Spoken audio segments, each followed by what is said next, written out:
پاکستانیوں کی بھرپور جیسا کہ اب آپ چلتا ٹی وی کے طرفات کے پاس موجود ہیں. السلام علیکم. چلتا ٹی وی پروڈکشن کی چلتا ٹی وی میں آپ کو خوش آمدید. یہ سب ہم چلتا ٹی وی کی جانب سے انم چلتا ٹی وی سے قطاریں لگی ہوئی ہیں. اسٹار صاحبہ ہیں. You are watching چلتا T V.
All for joining us and taking time out today.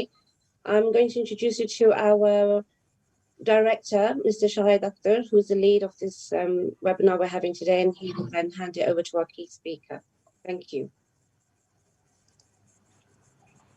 Thank you very much, Aisha. I hope everybody is there. Yes, we have a good audience. Can you hear me? Yes, we can hear you. Go ahead. yes please. Yeah, thank you very much, Aisha. My name is Shahid Akhtar, and I'm the director of UKPCCI Chamber of Commerce. I welcome you all on behalf of the chamber and appreciate that you all have taken out time and you are with us today. Before we proceed further, I'll just introduce myself a bit, and then I will tell you a little bit about the chamber, and then we'll proceed further. As I told you, my name is Shahid, and I'm a businessman based in London. I've got business concerns in Pakistan as well. I've got a hotel chain in London, as well as a group of restaurants which I'm running. In Pakistan, I've got businesses in petroleum sector, and I'm also got few radio stations as well, which are basically running in Pakistan at the moment. Coming over to UKPCCI Chamber of Commerce, I will like to explain all the participants a bit about our chamber. This chamber was established in 1979, so it's been over 4 decades that we have been serving the community. So this is one of the most prestigious organizations presently working for the businessmen of Pakistan who are based in UK and in Pakistan as well. We have hundreds of members. Shahid, sorry to interrupt. Can you please unmute yourself, please? Shahid?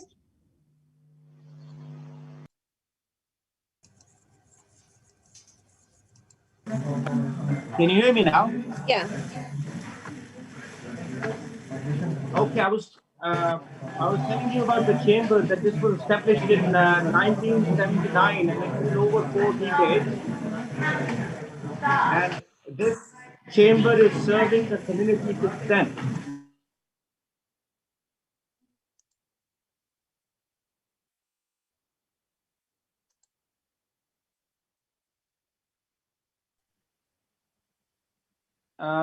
Can you hear me? Yeah.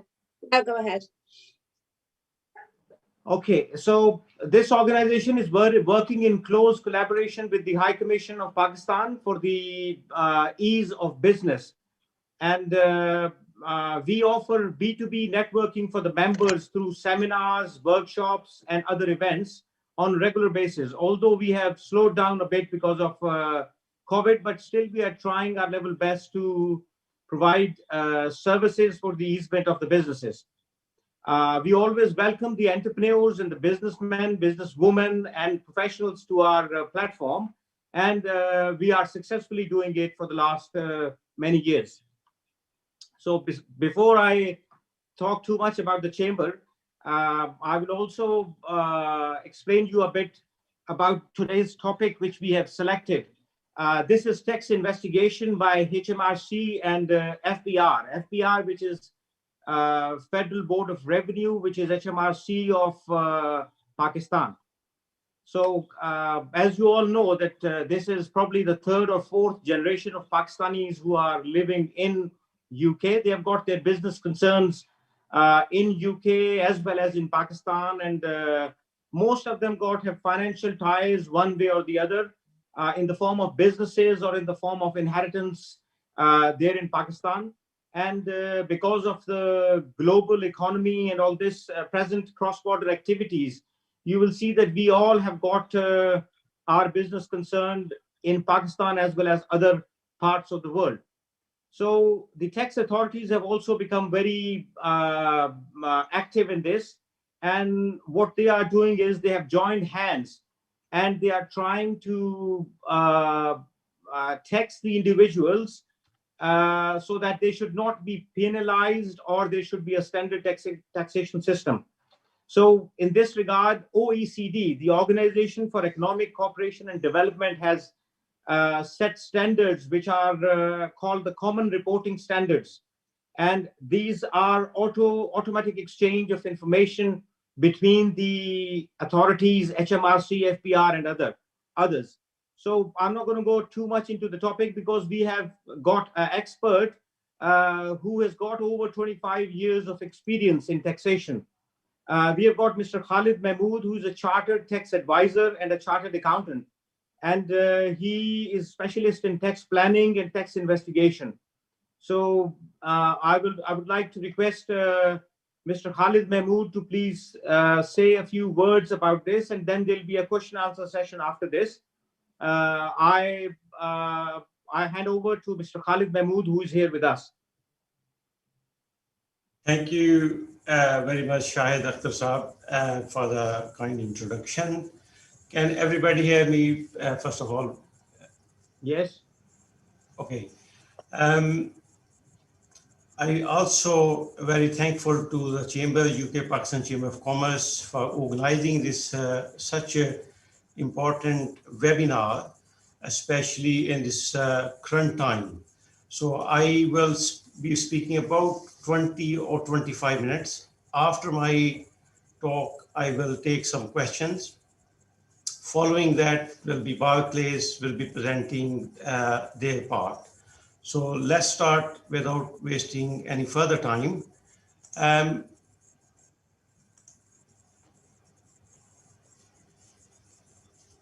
I start with data. Data is a new oil of 21st century. You could see title page of Economist where all the major data warehouses are mentioned as the oil rigs.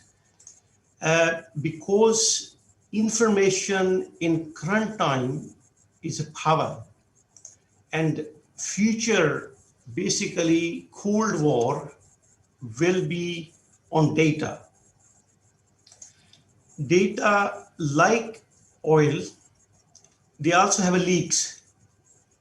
So you probably remember Panama Papers, Paradise Leaks, or Paradise Papers. These are based on all data and information. Once all these things were happening, world is waken up. They decided to set up some kind of international standard on information. And let's see what those standards are. For example, this global standard, which we talking about, Shahid Sahab mentioned, G20 countries agreed in 2014 to establish a common reporting standard, which is organized by OECD. If you probably remember FATCA, which is a US related similar sort of standard, they worked on the same lines on common reporting standard. It's very powerful because it share information automatically. This is a very important point here. This is automatic share of information. And I mentioned here financial accounts and tax matter. This is a very important point. I will elaborate a little bit in a few minutes. What is financial accounts? Financial account not necessarily be just a bank account. They are obviously bank accounts, deposit accounts, companies accounts, and individual accounts. Many financial products like insurance related products, plus trust. Trust, we heard in Pakistani press in the last 2-3 years, offshore trust and all things, they all will be part of information sharing. Whole idea for this common reporting standard was to stop international tax evasion. That's the idea for this standard, but we will see further. For example, let's see the scope of this standard. Over 100 countries has actually signed this standard, and what actually they will be doing, they already started doing, is called automatic exchange of taxpayer information. Now, we saw earlier on bank account. What do they share? What do they get from this bank account? It's very, very important. For example, they are actually sharing your name, address, date of birth, tax identification number, your tax residency, bank account number, balance in your bank, whatever balance, any interest received from that account, any dividend received in that account, and sale proceed of investment or sale of assets. Almost everything you are dealing overseas, I'm talking say UK person going overseas, say in Dubai or Turkey or Pakistan, dealing with these things, these information will coming back to HMRC. It's very, very important information. Let's see what's happening in the UK. For example, all financial institutions, all the banks, we talk about Barclays. Barclays, this is from the Barclays website. If you open a bank account with Barclays now, they will ask you to complete this form. Businesses already probably be aware of this. These are specific questions. There are specific questions mentioned on that form. Soon that form is completed, Barclays will submit this form annually with HMRC, and HMRC will have all your information, which they will share with other jurisdictions. Let's see what is the practical implications of this standard. UK joined in 2017. Pakistan joined 2018. There's a two phases. First phase, about 50 countries joined, and later phase, which is September 2018, Pakistan and other countries joined. What actually they are doing, they are sharing all financial institutions in UK and in Pakistan. They share all the financial information. When I say all financial institutions in Pakistan, maybe money changers and other institutions who are dealing with monies, they are also obliged to forward that information to State Bank of Pakistan, and then they disperse with FBR. Now, we're talking about bank account here, but very important point here, they can share any information. This we can see practically what is happening. It's not only bank account. They can share property details, they can share many other information. For example, let's see how your data is being used by FBR for audits. People in Pakistan, how FBR is using it. I lead with one example. Let's see, there's one Pakistani national who is resident in Pakistan, owns buy-to-let properties and a bank account in London. So this is a situation, then that individual, actually, this is live example, by the way, he filed his UK tax return each year, but never declared this income in Pakistan. So you can see the cross in Pakistan and his tax in UK. Just remind you that generally in UK, when you're tax resident in United Kingdom, your worldwide income is taxable in UK. Pakistan, vice versa, has similar rules. If you are resident of Pakistan, your worldwide income is taxable in Pakistan. If you pay double tax, then you use double taxation treaty to not to pay double tax. What happened in this example, HMRC shared this information with FBR. FBR opened tax audit for that individual in Pakistan. Here's a letter. This is live example. You can see how specific information UK HMRC shared with FBR in Pakistan. This individual is in Pakistan. He used to visit in London. You can see first this box, red box. They mention number 11, rest is a property address. And secondly, they are showing which year he received what rental income. It's a frightening, it's a so accurate information. These are the information he declared in UK, rental income 2014, 33,444, 2015 and 16, and 17 they left blank deliberately to tell him that we have got your information. What happened? This gentleman, he paid 10 million pound rupees already to Pakistan FBR for Pakistani taxes on the income, and also they've been asking where you got the money from to buy properties in Pakistan. Let's see how UK is using the same database. UK actually is done more clever thing. UK is developed, it's called data mining system, it's called Connect system. Many people are not aware of this system. They spend over 100 million pounds on that system. At least 7,000 full-time inspectors are working in Connect system at the moment. According to statistics, about 98% tax inquiries are actually driven from that Connect system in United Kingdom. What actually Connect system does, they simply open like a Google style browser. They put taxpayer name and date of birth. This is only two information they feed in the Connect system. One Connect system produce wonderful result for them. For example, they can produce information about that individual, all the bank accounts in United Kingdom, credit card details, properties from land registry. Any property that individual owns from land registry, it comes out on the screen.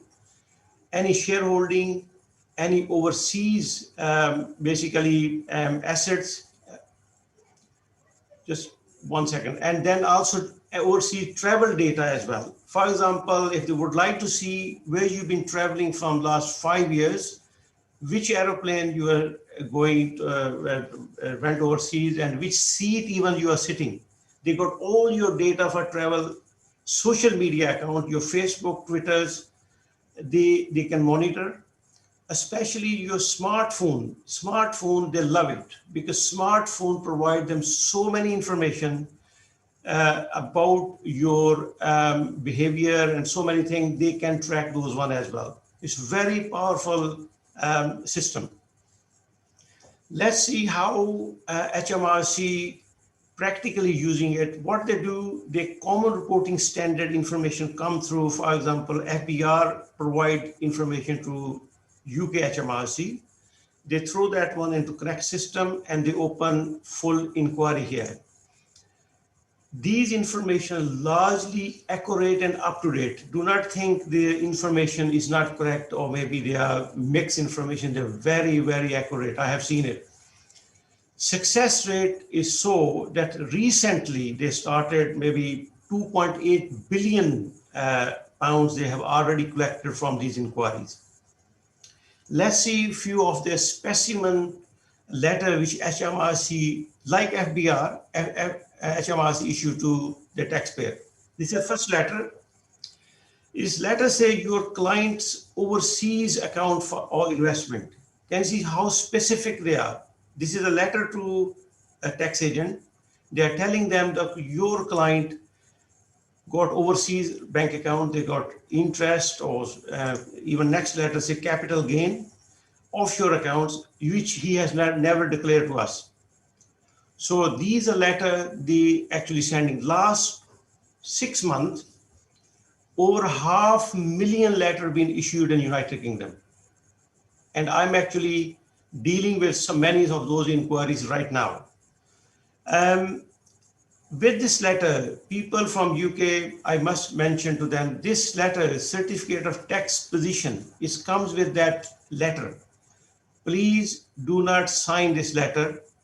When take to your advisor, and your advisor, if he's not expert, he probably wouldn't know. Do not sign this certificate of tax position which comes with that letter, because it says in declaration, if the information is incomplete or incorrect, they probably later on maybe prosecute you for jail. So basically, there's a way to deal with it. So, but do not sign this letter anyway. Let's move on. Few other areas. New UK tax laws. UK done very clever things since common reporting standard came about 3-4 years ago. Around that time or slightly before, UK developed new tax law, new areas of taxes. Probably you already know, last 10 years, requirement to correct. Many people probably not aware of. People, if HMRC prompt somebody's assets overseas, and they prompt, if they find out through common reporting standard or connect system, then unfortunately penalties are 200 or 300% of tax. If your tax is say £100 on that income, your penalty could be £200 or £300 on it. It's very draconian. Unexplained wealth order is very, very new, and it be effectively used by UK for mostly overseas people coming to UK. They haven't got any explanation where they got money from. And so this is very effective new law. This is another important one. They enhance the anti-money laundering rules. You've heard this word FATF in Pakistan. These are the rule are here to stay, FATF. I just want to comment on Pakistan point of view. We heard Pakistan in FATF list, and they tried to come out from that list. They're doing some actions. My view is that FATF is here to stay, because this is a pure anti-money laundering sort of laws and rules. They are not going to go away. Pakistan must adopt them properly, long term. If businesses have to thrive, business have to be successful, they're doing transaction with other countries, they must follow FATF rules. Now, other areas, for example, National Crime Agency is using this information very heavily. They are working with other secret agencies, MI5, MI6, HMRC. They're working based on common reporting standard information. There's a lot of information they are getting, and they are getting more money. According to one report, HMRC set up about 4 or 5 years ago, their target about 17.5 billion extra taxes they received in this year, up to this year. Few more things. What are the opportunities for UK taxpayers? I mean, UK taxpayer, if they are trading overseas, they got bank account in Dubai, Turkey, Pakistan. If they have not declared it in the past, what they should do? They should, because revenue will be finding out these information automatically. They already written 500,000 letter in July 2020. They will find out your concealed income overseas or capital gain. What they should do, they should use let property campaign. There's an amnesty kind of scheme is going at the moment, either UK properties or overseas properties. If you join that let property campaign, say for example, you got rental income coming from Dubai or Pakistan, you never declare it, you can follow this one. It's very straightforward. And your penalty this time will be maybe zero penalty because you are cooperating. Maybe 10%, 20% is not too bad. You pay your tax or interest. Other one is a worldwide disclosure facility. This is another excellent facility HMRC offer. And this means you prompt your whatever income you had overseas, then HMRC probably give you significant reduction in your penalties. This is quite common in this area. Let's see about UK and Pakistan collaboration on this one. Due to HMRC and common reporting standard, Pakistan already collecting billions of rupees. This is from the press. This is one of the leading press. Pakistan last 13 months, from January 2019 to January 2020, they aimed at 4.4 billion rupees, out of which they already collected 1.8 billion from these information-based system. In this webinar, I understand 1 or 2 FBR, our colleagues are joined in, they probably confirm that. Secondly, HMRC also helping FBR in capacity building expertise and know-how in these matters. Latest program which is happening between HMRC and FBR is a tax inspector without borders. This is also OECD initiative, and UK is helping Pakistan in transfer pricing is also another big area for tax avoidance. Finally, you probably heard broadsheet. Broadsheet, in my view, if this information sharing was available, say 20 years ago, we never need a broadsheet. A company like broadsheet, in these days, technically you don't need, because all your bank details automatically will be shared with other jurisdiction. My view is that Pakistan is in that stage where Pakistan should adopt technology and they become smart. 104 countries, they are benefiting. Then there will be less and less place for the tax evader to hide anymore. So we should not get blackmailed by a company like Broadsheet. I'm not politically saying yes, they are good people or bad people. But now in these days, if they adopt properly, then we're probably in a better place. Thank you very much for listening. If any question, I'm more than happy to answer.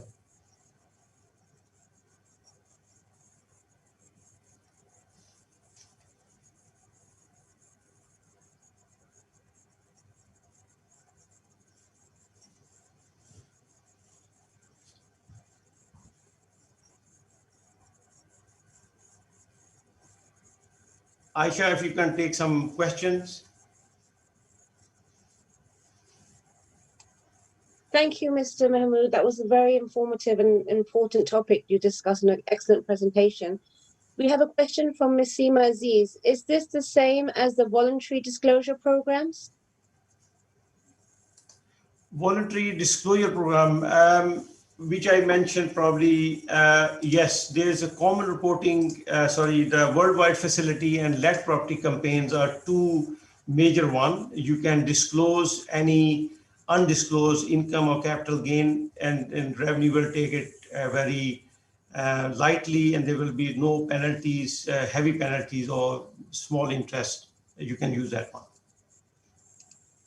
We have a question from Mr. Aslam Malik. If you can please put your question to Mr. Mahmood.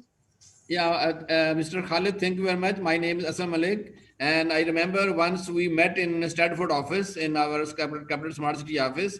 We are doing business in Pakistan actually, and we have opened our office in Stratford as well as in Ilford, and we have a bank account in UBL, UK, London, and we are getting our the installment payment from our members in UK, and then shifting that payment to Dubai or in Pakistan accounts.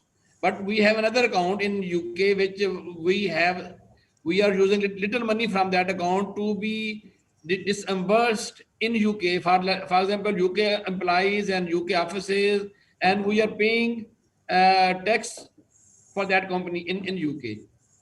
Is there any implication of that, of tax implication of that money, which we are shifting from UK office to London, to Pakistan office, to Pakistan bank accounts? Thank you for some good question. I think if your company or your branch and set up in UK, if they are following normal tax rules, filing their tax returns and paying the normal amount of taxes, and the remaining money you remit to anywhere in the world, there's no issue whatsoever. These are measured for those people who actually not following those rules and they are concealing their income. These are mainly for those businesses. No, we are actually paying taxes as per rules, but of course, we are not paying on the whole payment we are receiving from the members. I think, again, I would say that your advisor should advise you properly. What I mean that if the money properly been disclosed in United Kingdom, there's a rules. For example, if the money and the income arises in UK, that must be taxable in UK. And if somebody buying some, for example, your product in Pakistan and paying in United Kingdom, it need to be seen that whether this product is used as your company in UK based as a commission based. For example, UK company charging 10% commission providing facility because they may have you got offices here, you got employees here to pay them. So those 10% commission should be declared in UK, but rest of the money, if it's not belongs to UK company, and then probably the right thing, probably accounting issue, we could discuss some other time. These are accounting questions. You are very intelligent person, I will say. We are charging only 1% and we are declaring this 1% to HMRC. Thank you very much, Mr. Khalid. Thank you very much. Thank you so much, Mr. Malik. We have a question from Ms. Seema Aziz. Thank you, Seema. Hi, good morning, everyone. Good morning, Mr. Mahmood. So what I do is I actually represent a lot of corporates within the MENA and Pakistan region, looking at FDI within Pakistan or where FDI in. I can't hear you. Within Pakistan. Seema, kindly, if you can speak slightly loud, please. Okay, bear with me. Just turn your volume up slightly, please, Seema. Can you hear me now? Just try it again. Okay. Right. So I deal with corporates and represent corporates within the MENA region as well as Pakistan, looking at FDI opportunities within Pakistan into businesses, entities, as well as client entities into the UK. So I structure client entities both out of Pakistan into Europe and vice versa. My question is, when it comes to client classification of these entities, usually whether if it's a trust or if it's a fund, they're classified as FFIs or NFFEs. What would you say now, given the new rules, the FCCP has come about with FDI into Pakistan from foreign companies and the repatriation of income out to the foreign investors, how would the client or the shareholder declare that income? Would they declare it as an individual or as a shareholder? If I didn't probably completely hear your question. If I understand that structure you need to set up in these days is various structures available. For example, you set up in Pakistan one company and you set up in UK company. You have two options. One is to set up as a branch of UK company in Pakistan, or you can set up two company, which is Pakistan company can be a subsidiary company of UK company. Between two companies, generally dividend flow free of tax. That's a normal rules. I can speak about UK. If the UK company is sending some dividend to the parents company in Pakistan, then that dividend will be tax neutral. But there are double taxation treaty between UK and Pakistan, which will probably dictate what basic, maybe 10% or 50% dividend, tax on dividend should be withheld. Individual, I'm certain that if as an individual take dividend from Pakistan company, then that will be subject to certain withholding tax in Pakistan. When you come to UK, that income again is taxable.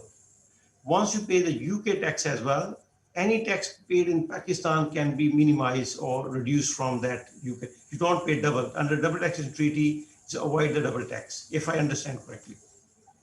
Yes, so my question is really around the classification of those entities. So if I have a client who's also a corporate investor or private equity fund, and they're investing as an FDI into Pakistan, the private equity fund, let's say, are domiciled in the UK, and they're looking at as a foreign NRP investor into Pakistan, how would the repatriation of income be classified? Whether it's a debt, whether it's a debt investment or if it's a credit, like just a normal investment into Pakistan. Depending what kind of the nature of income they will be receiving. For example, due to this investment in Pakistan, they receive a dividend, for example. Then it will be, as I mentioned, as a UK resident and domicile, you will be taxed on worldwide income. So the Pakistani income, if it's a dividend, it may be treated as dividend here again in UK. If that was, for example, I call it self-employed income, just say self-employment income, that will be similarly treated in UK as self-employment income. Class 4, class 2 national insurance may be due on that one. I think these are specific questions. You got my detail. If you can email to me, then I may be able to answer more in detail.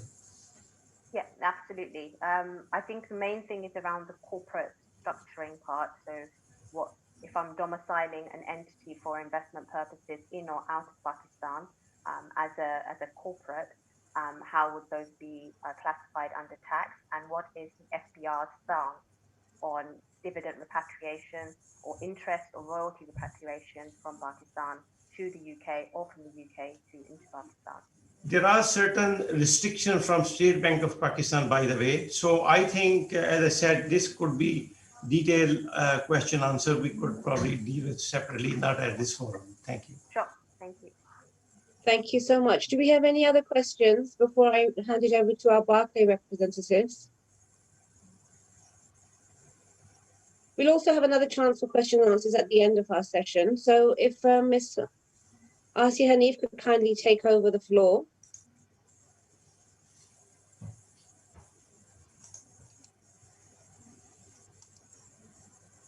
I'd like to introduce now Ms. Asiya Hanif of Barclays. Hi, Assalamualaikum. Can you all hear me? Yes, thank you. Thank you, Asiya. Thank you. That was a really interesting chat, Khalid. Thank you. I think I've worked for a few years now with Khalid, and I think another area of expertise that you do have is incorporation of properties.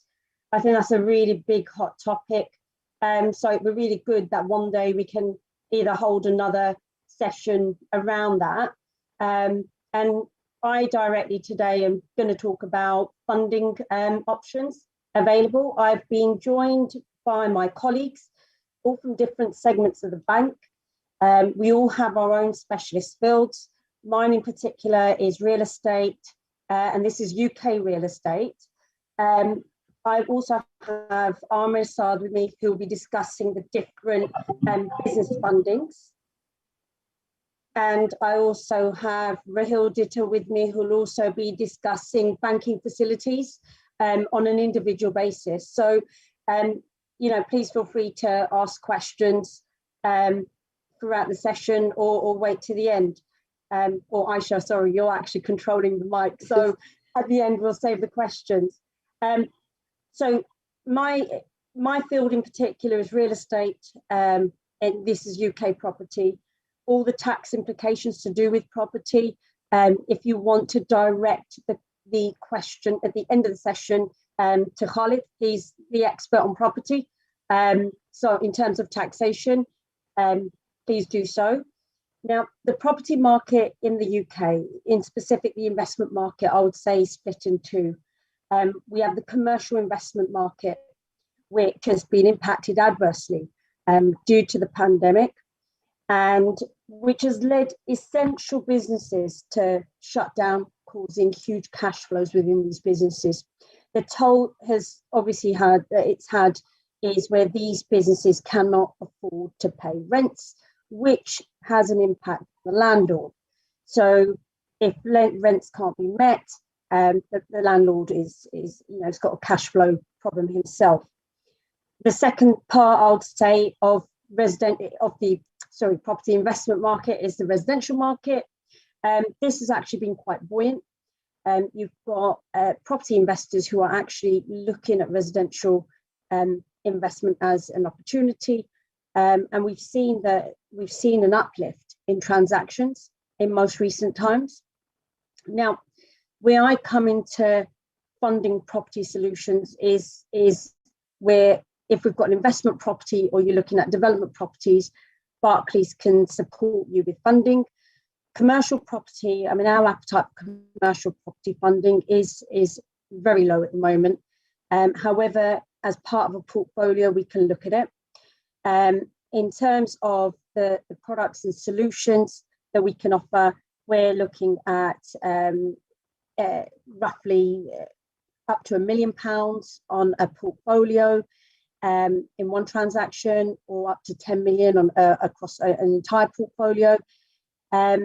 In terms of other facilities that we can offer, is an overdraft facilities, as well as a relationship side of things as well. So we offer specialist advice. We also support your business, support it to grow. And also what you will find is that, as well as property investors, you have a lot of individuals that actually have trading businesses too. I'm going to kindly hand over to my colleague, Amir. I am conscious a bit on time as well, but I'm happy to take on questions, and our contact details will be available to yourselves from Aisha later on. Amir?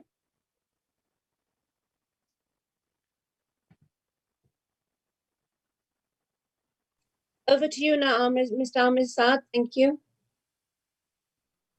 Jazakallah khairan. Assalamu alaikum rahmatullah, everyone. My name is Amir Saad. I'm one of the senior business managers at Barclays Bank. I work closely with Asiya and Rahil, who are currently on this presentation as well. I've been asked today to talk to you about how Barclays can add value to your business in particular. And in essence, I'll talk to you about my speciality. Mine's a bit different than Asiya and Rahil. I specialize in growth and financial strategy and help trading businesses achieve their objectives and goals. Been doing this for the last 12 years, come across various different types of businesses, sizes, complexities. Not to mention a lot of businessmen and women who are based in Pakistan have openings over here in the UK businesses. I've helped a lot of them as well and have currently a lot of them on my portfolio. So I guess what is my definition of trading business? There's a lot of overlap with Asia, so I thought it would be better that I specifically suggest what a trading business is in my humble opinion. So the definition that I would walk away with is a trading business is any business which offers a service, a solution, or a product to within a B2B or a B2C setup. So with that in mind, as Asia has kindly touched on, we're living in a time these days where COVID is predominant. To top things up, Brexit has taken place, leaving businesses quite strangled. Be it so you being based in Pakistan with an investment here in the UK, a business in the UK, or that you're a British citizen working with businesses in the UK. The stranglehold is hard. So a lot of people within these circumstances are thinking that banks have stopped helping financially businesses or individuals. But this is correct to a certain extent, but not with Barclays. We're pretty much in the game and we're helping customers in all their different circumstances.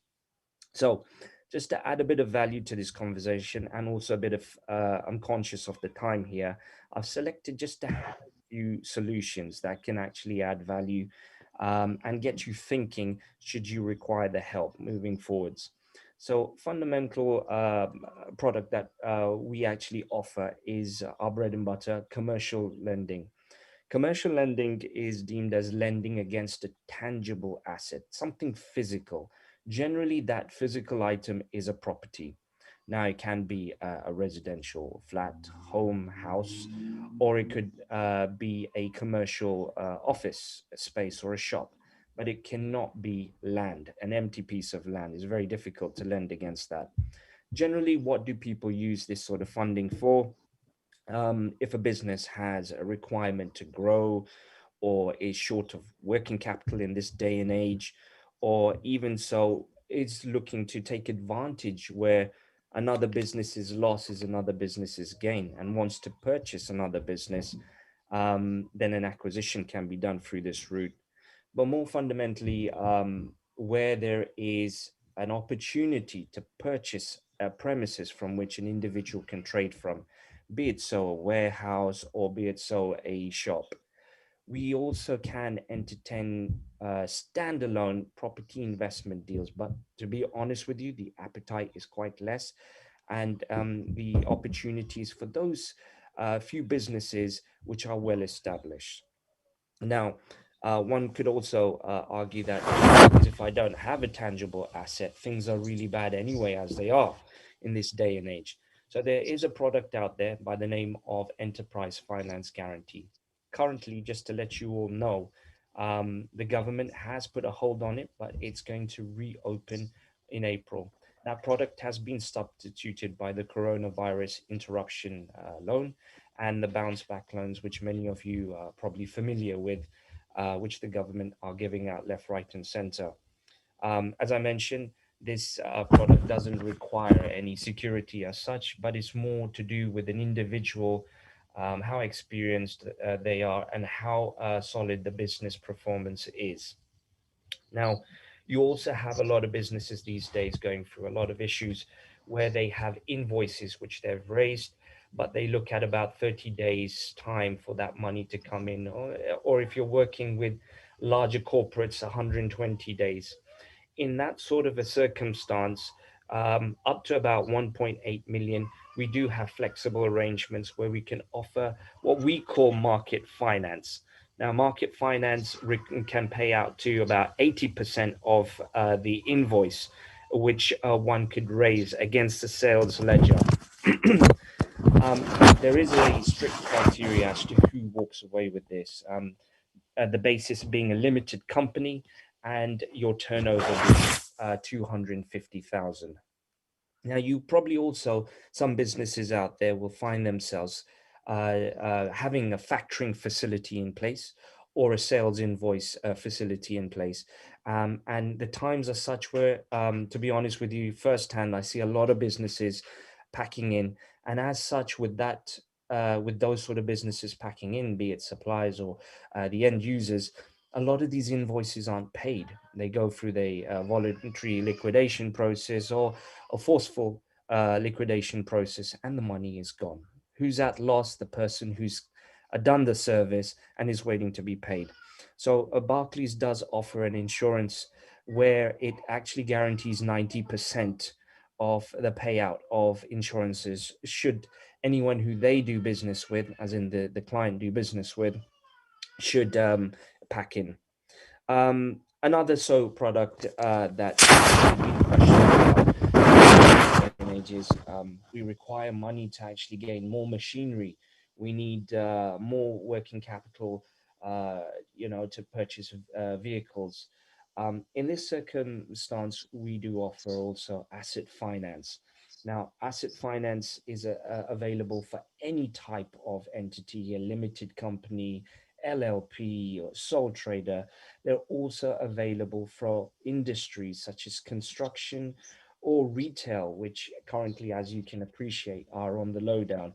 So regardless of its high risk nature, we would still look to entertain. The minimum requirement, which I don't want to bore you into, is a 2 years a track record, and that's all you require at the time, and with a minimum of 100K turnover.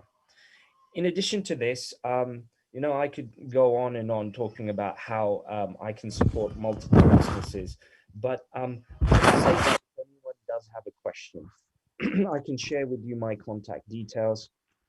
Asia has a Raheel, Aisha, and to touch base.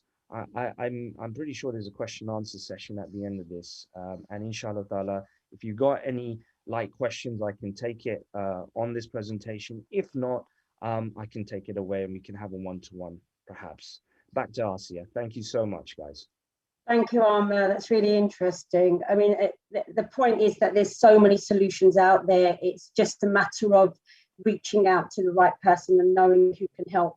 And hopefully you've got us here today, and you'd have our contact details soon. Raheel, handing over to yourself. Thank you, Asia. Assalamu alaikum to everyone. I hope you can all hear me. I just wanted to take a moment to say thank you first and foremost to Aisha and the UKPCCI for just giving us this fantastic opportunity to speak in front of so many people who, both myself, Asia and Amir, we're all proud Pakistanis ourselves. So the opportunity to have something like this where we can share and kind of talk to fellow Pakistani people and help them to the best of our ability is something that we're very proud of. We've been members of the UKPCCI now for many years. We're proud members, we're proud participants. So, anything we can do to help fellow Pakistanis, we're very, very proud to do. I'm a proud Pakistani, and anything I can do to help a fellow Pakistani, I would love to do. So please take this opportunity to leverage us for any kind of support you may need, even if it's stuff which we don't cover off in this topic. If it's something which you feel you need help on, you don't need to be a Barclays customer. You're more than welcome to reach out to us. But my role specifically, and you'll be relieved to know that I'm not going to bang on too much. I'm conscious that Barclays has probably railroaded this presentation to some point, so I'll keep it short and sweet. But I work as a business development manager for Barclays. My job in a nutshell is to work with individuals and companies who might be interested in switching their businesses or their personal banking over to Barclays. So if you have a business that turns over £400,000, maybe presently you're not happy with your bank, maybe you've got no contact with them, maybe they don't appreciate you, maybe they don't have the same links with the UKPCCI that Barclays have, by all means, please have a think and have a chat with us to see whether or not Barclays might be able to offer you a better service. You've heard from Amir, he's spoken very eloquently about the services we can provide. You've heard from Asia about the services we can provide as well. But Barclays offers a wealth of different solutions and has a vast track record of working within the financial services. We've been on the high street now for 327 years. We're a well-established bank. You know, your money and your banking is very safe with Barclays. And in this current climate, safety is paramount, and we do pride ourselves on that as well. We also kind of provide personal banking needs as well. So if you're someone who has maybe a personal banking relationship with a bank and they don't value that, we offer premier banking and wealth banking. We offer a wide variety of different benefits for being a premier customer with Barclays and also being a wealth customer as well. The great news is it doesn't cost you anything to be a premier customer. You get a lot of benefits through Barclays at absolutely no cost. And the great news is we're going to be launching a campaign imminently where if you switch your banking over to Barclays, you are going to be getting Avios points. Not that you can use Avios points in this current climate with the way things are in terms of travel, but the great news is, inshallah, when things go back to normal, and inshallah we all traveling, be it back to Pakistan or wherever we travel across the world, you know, you are going to be able to redeem Avios points towards flights and hotels and car hire and shopping in shops as well. So if you are contemplating moving your bank, whether it be your personal needs, whether it be your business needs, again, if you have a business bank over turnover of over £400,000, please don't hesitate to reach out to me. I can kind of facilitate the initial introduction. And if there's a further need there for Asia or Amir, I can kind of then, you know, channel that onwards. Aisha will kindly probably share our details at the end. But I'd love to kind of extend the support and the help that Barclays has long since offered to the members of the UKPCCI on an ongoing basis. And if there's any help that you guys require in terms of personal mortgages, buy-to-lets, you know, commercial, please don't hesitate in reaching out to us. And on that note, I'll pass back to Aisha and say thank you. Thank you. Thank you so much, all of you from Barclays, our friends and actually our family. We are, as they've mentioned, members of the UKPCCI for a very long time now and hope to remain such as our relationship, keep it stronger. I'd like to now hand the floor to our General Secretary, Ms. Faria Kudus, for some words, and really thank you all for participating and taking your time out today. Faria, over to you, please.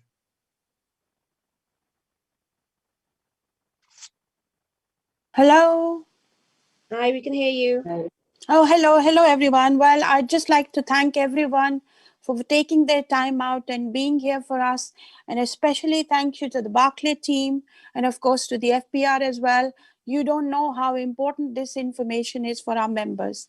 And if I can just take this liberty now to say that for both our teams in Pakistan and in UK, would it be okay if we were to refer our members to you? If they have any questions or queries, would that be okay for both the teams?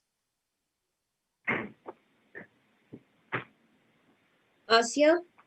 Gee, of course, sorry, I thought you were referring the question to FBR. No, of course. Of course. Anytime, directly, please share our details out to the members that are in attendance today. And, you know, by all means. And likewise, you know, I just want to add that any solution, any financial solution that is out there, you know, Barclays do offer it. And since we are working with the members in UKPCCI, you know, exclusive to yourself, that we are happy to have a one-on-one conversation and answer any queries you might have. Thank you. Thank you so much, Asia. I must add, being in the position I am, you know, that I'm working as a General Secretary for the UK Chamber of Commerce. My role is to ensure that we provide the best services to our members. And financial, sorry, obviously... One correction, please. Nobody's from FBR here. Oh, I see. I'm from UK. Okay. We mentioned FBR, one or two people joined in this discussion. Okay, I see. So I thought you might be working alongside. I'm really sorry. I misunderstood maybe. But thank you, Khalid, for correcting me. But nevertheless, your services are so essential. You know, people here, a lot of people do not have correct information sometimes and they can make big mistakes. And we want to provide the best services to our members, as you clearly, understand. Our role is to support them in whatever they want to do. So my request to yourself and also to Asya would be, if somebody comes along to us and they have some particular questions or queries or problems or whatever issues they have, would it be okay for us to, pass them over to you guys? Perfect. And like Asya said, thank you. Perfect. As I need to add one word, sure. Shahid Akhtar Saab mentioned earlier on. This is this talk was just a taster, and Chamber is looking to organize more detailed discussion on various tax matters which Pakistani UK businesses are facing, or they trade with Pakistan. We are more than happy to have another webinar, detailed webinar, maybe hour or so long, so we can detail we can explore or also take more questions. Sure. Well, yeah, that sounds wonderful actually, because I feel that a lot of our people would benefit from getting this information and more details on this. So we will obviously work together. I'll have a discussion on the time scale of when we can organize the next webinar, and let me have a chat with our members as well and see what their needs are, because like I said, our main role is to provide the best support to them. And once I know what exactly they're looking for, then I can come back to you and I'll say, look, most people are having so-and-so issue. Can we organize a webinar on this? Maybe it's tax, maybe it's on property, maybe it's on other issues. I don't know for sure. But let me get the comments from them and then I'll share it with you guys. And then perhaps we can organize a webinar suited to answer to those needs, if you know what I mean. Thank you so much, Faria. Closing comments from Mr. Shahid Akhtar, please. Thank you. Thank you so much. Thank you. Thank you, Ashab. I think this is almost, the time is up. And before we leave, I'd just like to thank you on behalf of the Chamber. I would like to thank Mr. Khaalid, especially, who has paid his time, and our members will really benefit out of his advice. We'll probably be arranging another session on the same topic, in which the members who were not able to attend, they can also have their queries and they can get answers from Mr. Khalid directly. I'd also like to thank the Barclays team for joining us today, and I hope this session was useful for all of us. Thank you very much from my side. Thank you. Thank you so much. Thank you, Khalid. Thank you so much. Thank you very much, and thank you, Khalid, MP Sahab, for your time as well. You came along, and we most welcome for next time as well. Please come and join. Probably you take business's voice to the Parliament. Thank you. Thank you, Khalid, MP Sahab. Would you like to say something before we go? MP Khalid Mahmood Sahab? No, I think just very quickly, I think it's been a very useful meeting, and I think really a lot of information that I gathered, I didn't know, and this is very useful for me, for my constituents who get tied up in investments in Pakistan and here as well, and a lot of people who get also tied up in investments and banking here, who don't actually quite understand some of the new regulations and rules by HMRC, and so it's very useful. I think Khaled's always been a very good friend for a long time. He's always one of the best people that I know in terms of advice. And I thank you for putting this together. I think it's very informative, very useful, and I think you should get this out to a wider audience as well. But the great work that you're doing, I hope that you keep that up. Thank you. Thank you. Thank you so much. Oh, thank you, Khalid. I didn't know you were there. It's good to see you. Thank you. Hope you're well. Inshallah. Hope all your families are safe. Please stay safe. Thank you. Thank you. Thank you. Thank you. Take care. Thank you. We'll see you soon. Thank you all. See you. Bye. Thank you very much, Aisha. Thank you, Shahid Sahab. Thank you. Allah Hafiz. इसी सिलसिले में स्थानीयों की एक भरपूर जैसा कि अब आप चलता टीवी दे तरफात के पास मौजूद हैं, इनसे अस्सलाम वालेकुम। चलता प्रोडक्शन की टीवी में आपको खुशामदीद। ये सब हम चलता टीवी की जानिब से अनम चलता टीवी से कतारें लगी हुई हैं। स्टार साहिबा हैं। You are watching Chalta TV.